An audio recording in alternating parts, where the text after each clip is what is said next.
لە سەربەندی ئەنجامدانی خوێندنەوە بۆ پرۆژه یاسای هەڵبژاردن لە ئەنجومەنی نوێنەران پارێزگاری کەرکووک ڕایدەگەیەنێت داوای ئێمە ئەنجامدانی هەڵبژاردننی بێمەرجە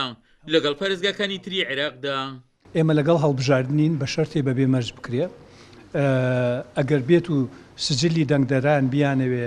پیاداچوونەوەی پیا بکەن ئەبێ لە هەموو عێراقا بکڕێنێک نەک تەنها لە کەرکووک لەگەڵ هەموو عێراقا بکرێ و لە هەموو پارێزگاکان ئێمە هیچ کێشەیەکمان نییە بەڵام ئەگەر تەنها بۆ کەرکووک بێ ئێمە قبوڵی ناکەین و ئەگەر بێت و بە مەرج و بە شێوەیەک دابنرێ ئێمە ڕێکەوتوین لەگەڵ ئەنجومەنی پارێزگا بە تایبەتی لیستی برایەتی و لەگەڵ هەموو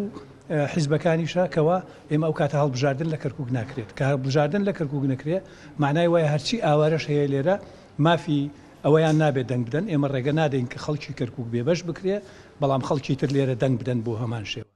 وەک پارێزگاری کەرکووک ڕایدەگەیەنێت پەخستنی هەڵبژاردننی کەرکووک بە هەربانەیەک بێ لەم خولەدا قابلی قبولکردن نابێت و دەشت لێ ئەو بۆ چوونەمان بە سەرکردایەتی کورد و حکوومەتی ناوەند گەیاندووە.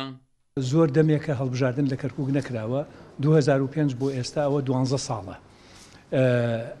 ئەو کاتەکە هەڵبژاردنیش کرا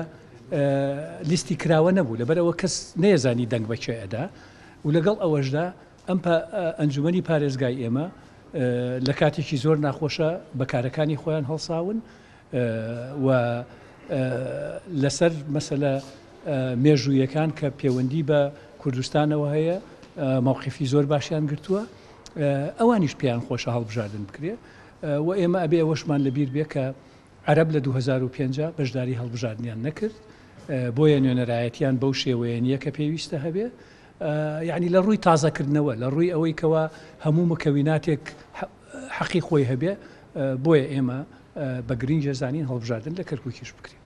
ئەم تاکیدکردنەوەی حکوومەتی خۆجێی کەرکووک لە کاتێکدا حکوومەتی عێراق پرۆژه یاسای کێڕەوانی پەرلەمان کردووە کە لە مادەیەکی ئەو یاسایەدا کۆتوبەند بۆ هەڵبژاردننی ئەنجومەنی پارێزگاکان لە پارێزگای کەرکووک دانراوە. عومەر غەریب، کورسات نیوز، کەرکووک.